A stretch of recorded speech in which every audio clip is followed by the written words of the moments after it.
The Next Jedi! Hello, everyone, and welcome to the Next Jedi Podcast. My name is Cameron Skywalker, and I am joined by my friend Jordan Skywalker. Jordan Skywalker. No relation that we know of. Is that a shot at the episode 9? No. No, not at all. No. We're just Skywalkers. I love it. How you doing, Jordan? I'm doing great, man. It's been a good day. I've actually seen you quite a bit today. How are you doing today? Wait, you said it's a good day, but you've seen me quite a bit. That kind of doesn't match up. I was trying to lie. Okay. You caught me, though. Well, today we are going to talk about one of our favorite movies and one of our least favorite movies. The Last Jedi. Yeah, I love it. Jordan, I think within about a minute of meeting you, we knew each other's position on this movie. Yeah, it was like the first time I'd ever met. You'd come to hang out with our group, and one of us said something about Star Wars, and I was like, "Oh, do you like The Last Jedi?" No, I said no. Yeah, quickly. And Very quickly. our relationship started Devolved out pretty from, Yeah. grew from there. It grew from there. Like we went through some rough patches right away. Yeah. Rightfully so, some might admit. So there's 11 Star Wars movies. Yes. I want to know where The Last Jedi is out of 11 for you. And we both have brought a sign here. Yes. We're judging this movie. Yes. So out of 11, what do you rank The Last Jedi? So for me, I've got The Last 4. Jedi at number 4. Okay. Where I do think, you rank it? well, I'm just glad I'm glad it's 4 for you. I think if it was 1 or 2, I might have had to walk away. You would have flipped the table. You would have accidentally knocked over everything. Yes. Intentionally. Those two. But episodes. 4 I can live with. I think that's... I appreciate that. Before I answer, I just have to know, like, what are the 3 in front of it? Yeah, so my number 1 is episode 5, Empire Strikes Back. Mhm. My number 2 is Rogue One. I think Okay. that movie's just fantastic in so many ways. And then my number 3 is episode 6. Okay. And so those are my top 3. And then The Last Jedi quickly follows. All Really, right. the top 4, though, I mean, they're within a point or two apart. Okay, so The Last Jedi is kind of in a tier with those, all I in the think top episode tier. 5 and Rogue One are Tier 1. tier 1, and then probably tier 2 would be episode 6 and Okay. Last Jedi, and then Revenge of the Sith I'd put in there, too. Okay. Yeah, what about you? Where do you rank it? Is this going to break my heart? Oh, my gosh. I'm holding up a 10. Oh, my gosh. And I don't even want to know what the 9 are. What's the one that follows it? And then I want to hear your top 5. The one that follows it Yeah, what's is 11? 9. So it's episode 9? Yeah. Yeah. And we don't talk very highly about that one, either of us. Right. I haven't even decided what I like about it or dislike. But what are your top 5 then? Top 5. Your top 1 is correct, but Correct. I have Return of the Jedi as my favorite, Mhm. but I recognize that you are right that 5 is better. Why? So, okay, so you say that. Why is episode 6 your favorite then? The way that I kind of rate mine is if I'm going to watch one, if I'm going to put one in and watch it, what am I going to watch? And for me, episode that's the conclusion. I like the final battle. I also like everything with Jabba's palace. I just like all that. So if for me, 5 is technically better and is my second favorite. But I could never just sit and watch that one Really? because I'd have to watch the next one then. Oh, okay, I that's like fair. that conclusiveness of 6 where you have that redemption of Vader and everything. Are those both tier 1 for you? Yeah, that's tier 1 for me. And then the original Star Wars is my third. And then 4th is Rogue One. Okay. So we both have Rogue in our top So 5. we have a very similar A similar top top 4, 5. I don't have New Hope in my top 5. and I though. do not have The Last Jedi. Yeah.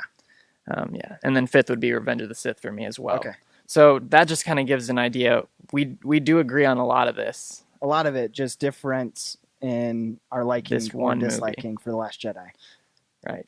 Yeah, and that's what we're here to talk about. So we're going to basically, just kind of do a little calm, not so calm debate, I guess you could say. Externally calm. Externally calm, but internally it's tearing us apart. Internally Screaming. You did mention though to me in past that you appreciate that, like, your goal is not to try to change my mind. Right. I would rather I wish I liked this movie. Yeah. I don't. It brings me no joy to hate this movie. Yeah. So I don't want you to suddenly grow in hatred in your heart. I mean, I'd be shocked. Something would have to come out where, like, hey, there's an added scene that they haven't showed yet, and breaks my heart. But so we're just going to talk about this. We're going to share our sides and whatnot, and I'll give you the first question. All right, I love it. What do you like about this movie? Yeah. That's an easy first question for someone that loves The Last Jedi. Probably the reason why I went back to the theaters like 2 days later to go see it again after seeing it opening night was because I was always caught off guard.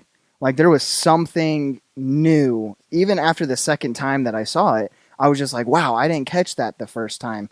I think in our conversation about the movie, the first time was, I didn't even notice that, Luke wasn't supposed to have his lightsaber in the last scene, when I saw it the first time, because of events that had transpired prior to that. And so for me, it was just, I was always caught off guard. It was a surprise. And the reason I love movies is because I'm on the edge of my seat and I'm able to be surprised by different things. What about you? Is there anything you do like about The Last Jedi? So I shared the surprise that you shared. I had the same kind of experience that you had, in terms of being able to not predict things, being surprised over and over. And I did not like that. I didn't like the surprises I got. So things that I did like, I liked the team up scene with Kylo and Rey at the end. I like any time when the bad guy and good guy kind of team up momentarily, and like this can't last, but let's just enjoy this while we have it. I like that kind of scene, just in its inherent temporary nature, where it's kind of a rare type of scene. So I liked that scene. I liked that, although I didn't like that Luke tossed his lightsaber back with the sort of attitude that he did. Neither did Mark Hamill. Yeah. And I didn't like how he behaved, for lack of a better word, his almost like juvenile behavior throughout the movie. I liked, like you were saying, his lightsaber at the end, when he had the wrong lightsaber, if you will. He had his father's lightsaber, which had just been destroyed. And you knew that he was accepting that saber. That was him saying, I'm not tossing it this time. I'm showing up and I'm holding this in front of me and taking on the whole First Order. Like he said jokingly that he wouldn't be able to do earlier in the movie. And I like that. But getting to what I didn't like then, every surprise that you mentioned, as they hit me, it felt worse than what the previous kind of twist could have been. So to me, Luke showing up at the end with that lightsaber, that in itself was an exciting twist. And I hoped it would happen, but I gotta say, it kind of felt like he would never show up. So when he showed up, that was like, wow, maybe this will be some great ending. But then the twist is that he didn't actually show up. Like, how is that a good surprise? And in my mind, it's not. But so would you have rather him not have showed up at all than how they? No, he needed to show. Yeah, he needed to show up, but just in person. Right, like just show up. just not as a vision or whatever the word is called. Starts with the T. Are you quizzing me, or do you know? I was not knowing. I don't know. Okay, a force projection? Yes, we'll go with that because that's the whatever he did. Less official for. There you go. So what else didn't you like about the film? So that kind of gut-wrenching surprises that we just had completely different feelings of. And another one of those was when Rey almost takes Kylo's hand and joins him. To me, if she takes it, and kind of extends that little temporary good guy, bad guy thing that was going on. That would have been exciting to me. And then the twist is that she doesn't. Okay. That's kind of like, it's these kind of reverse psychology twists where Luke doesn't come and isn't going to come. He does come, then actually he's not there. Kylo maybe he's going to kill Rey. Oh no, he kills Snoke, and then he teams up with Rey, but then they don't team up. It's just it's this back and forth feeling that you get. But is there anything that you acknowledge that isn't good about this movie that you can kind of see where the other side's coming from? Yeah, there's two things. So one that I just strongly disliked, as much as I love the film, the scene where where Leia supposedly blows up. And, you know, I had thought, because we all knew at the time that she had died in real life, Carrie Fisher had passed away. I thought that this was, like, when I saw it in theaters, the most heroic way for her to go. In battle, The Last Jedi, I'm like, okay, they really are getting rid of everybody. Like, it's kind of had that endgame hope where with Marvel, I'm like, I hope that they take more people with them to kind of create a bigger ending and stuff. And then all of a sudden she blows up, and out of nowhere, she just kind of, with really terrible graphics, forces her way back in and then is like unconscious, like in a coma. It was just like the weirdest scene, and it broke my heart because I wanted a hero to die a hero's death. And really kind of her character development, the rest of the films is nothing. Like, because they can't, because they don't have her anymore. It's just a weird tactical decision as well. Yeah, it was just weird. And there's, like you're saying, like, you wanted to have a good ending. Instead, you get this kind of hollow hope where it's like, well, I guess I'm glad that she didn't die, but then the actress is dead, and it's kind of like, this doesn't make me feel good to see her fly across space like this. And I started wondering, I'm like, okay, they had the perfect out with that. Right, yeah.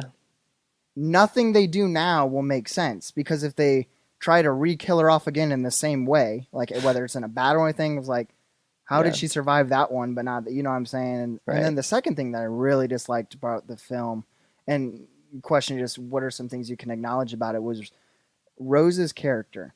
Mm-hmm. And I actually didn't mind her when I saw just The Last Jedi. Right. But then after you see what, the directors and producers do for episode 9, where she gets like 2 minutes of film time, and they try to build her into this heroic character in episode 8, and then basically killed her off without putting a lightsaber to her throat. Like, it made me hate it so much more. Yeah. You got this kind of Finn love story with her that never really takes off. Finn has a love story every movie. You're not wrong. I know. And he fails each time. Yes. Poor guy. Or something fails. The Force fails him. I don't know. Bless his heart. So those are the two areas that for me, I mean, I acknowledge and I see, I'm like, yeah, that's why it's a 4 and not a 1 for me. One reason we're doing this podcast is we haven't seen a lot of talking to each other, splitting the sides, people that like the movie talking with people that hate the movie. I have not seen any of that. I consume a lot of Star Wars YouTube content. Yes, you do. There's a lot of one side talking about the other side. Yeah. The other side talking about the other side. And it's time, I think, it's been a couple of years, just time to talk to each other. Yeah. And there's lots of misconceptions that have come out about one side versus the other side. And so I wanted to ask you, what is one positive impression about the other side of the debate that you have?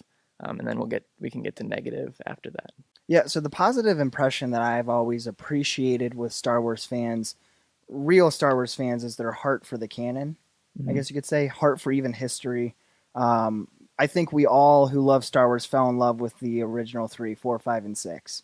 And just the desire to have that, you can't hate.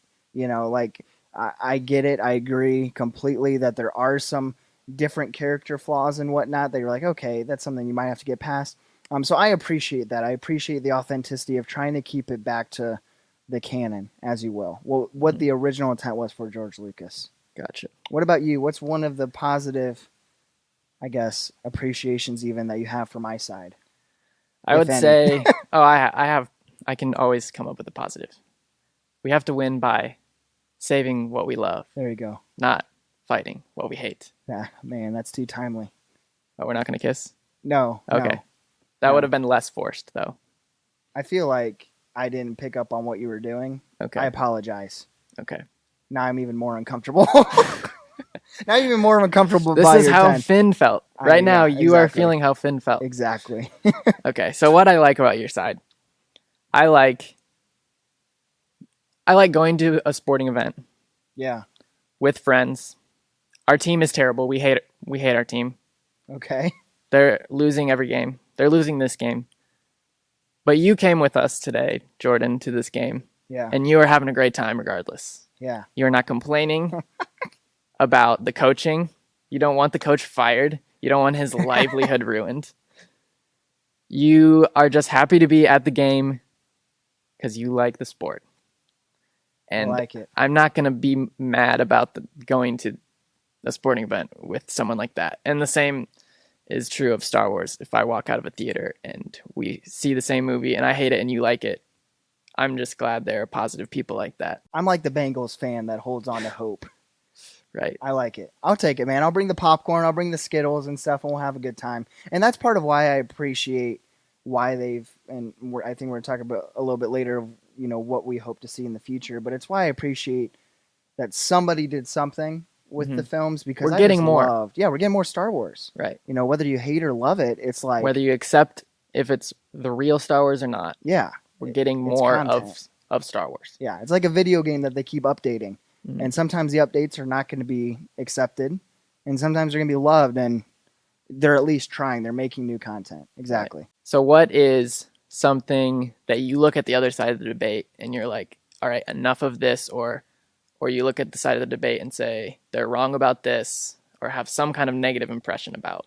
Yeah, so I think what frustrates me the most is, like I mentioned earlier, I can see where people think that there are some character flaws with some of the development that we have in 8. What frustrates me the most is to think, especially with Luke's character, that his character is quote unquote so out of character from what the Jedi would do. For example, we see Luke at the very beginning of 8 throw his lightsaber, and basically he abandoned ship. He had a bad experience with Kylo Ren, and then he left and didn't tell anybody where he was going. And everybody was so frustrated about that.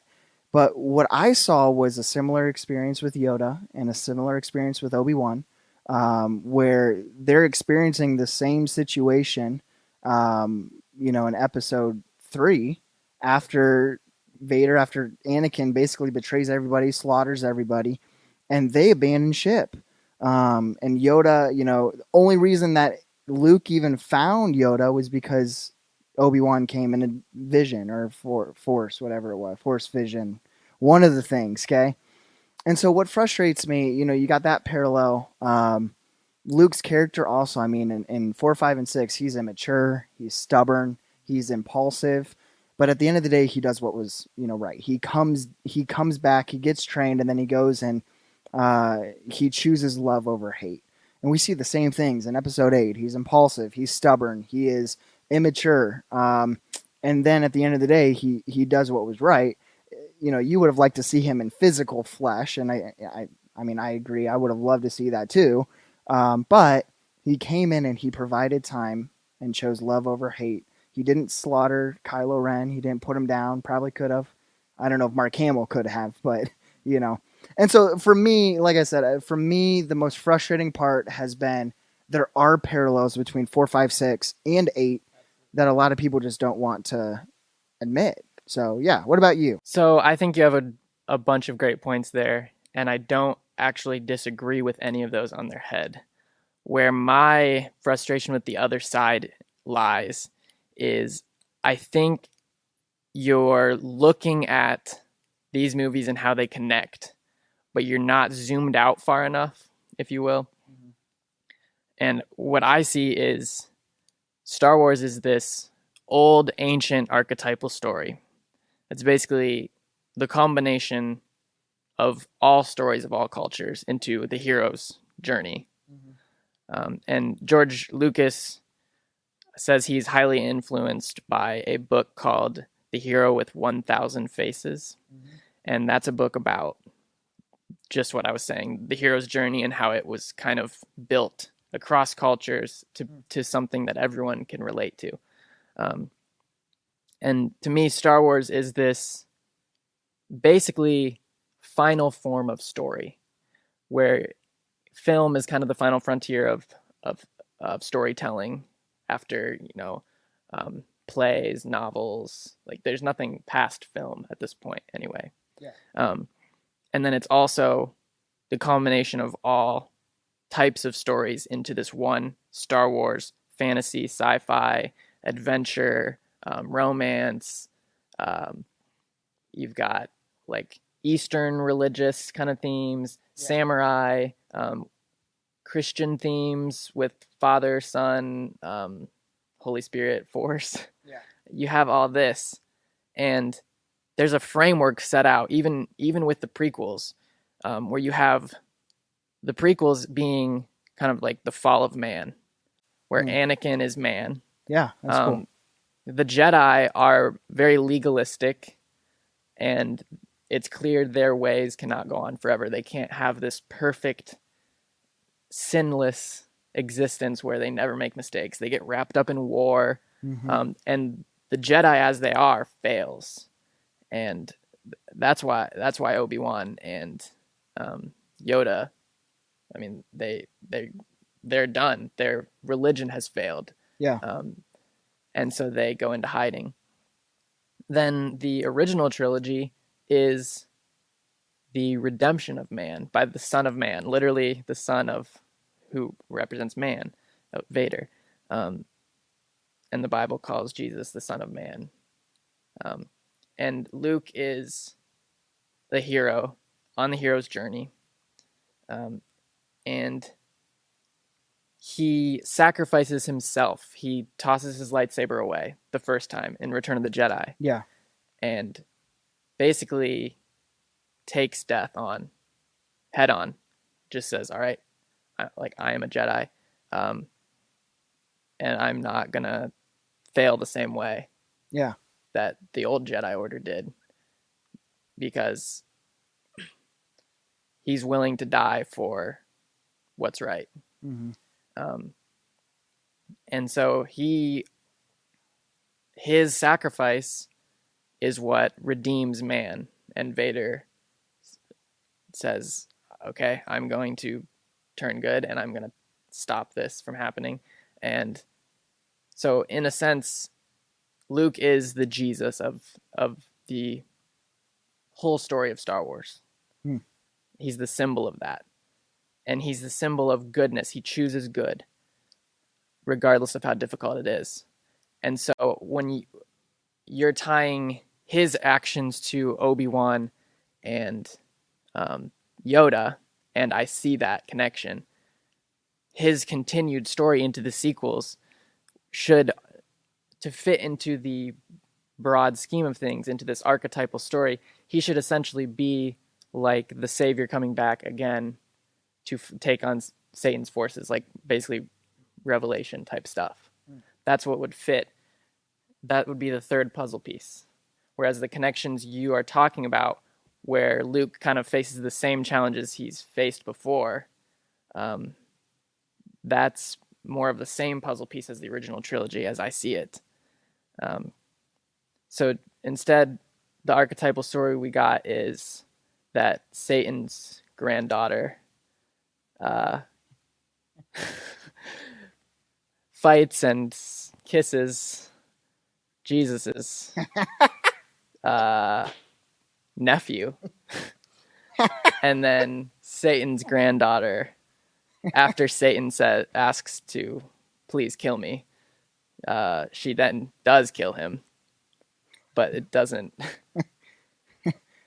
Episode 9 is filled with so much weird stuff. My point is, the archetypes in these stories, they're set up so well, And it's not something we necessarily notice when we're watching.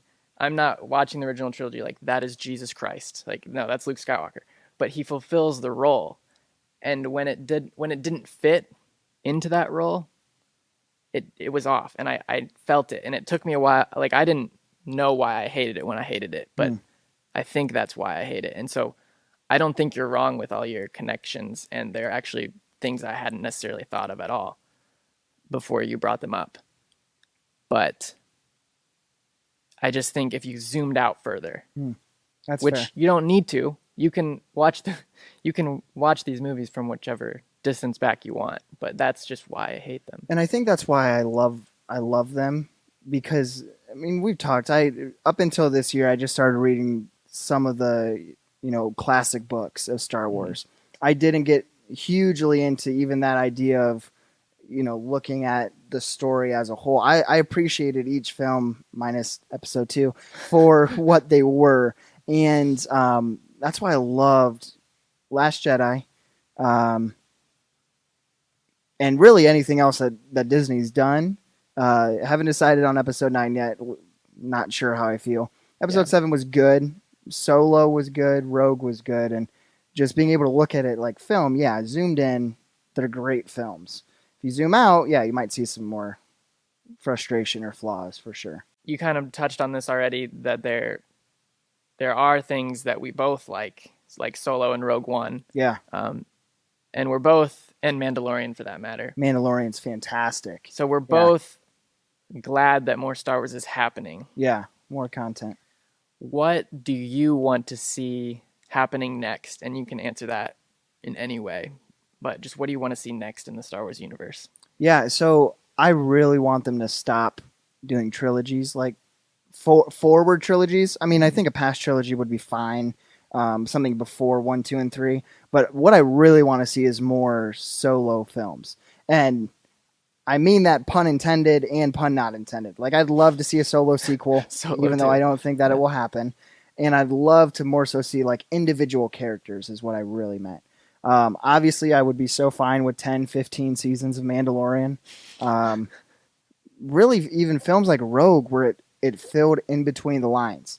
Like a movie between 6 and 7, because there's so much that happens there.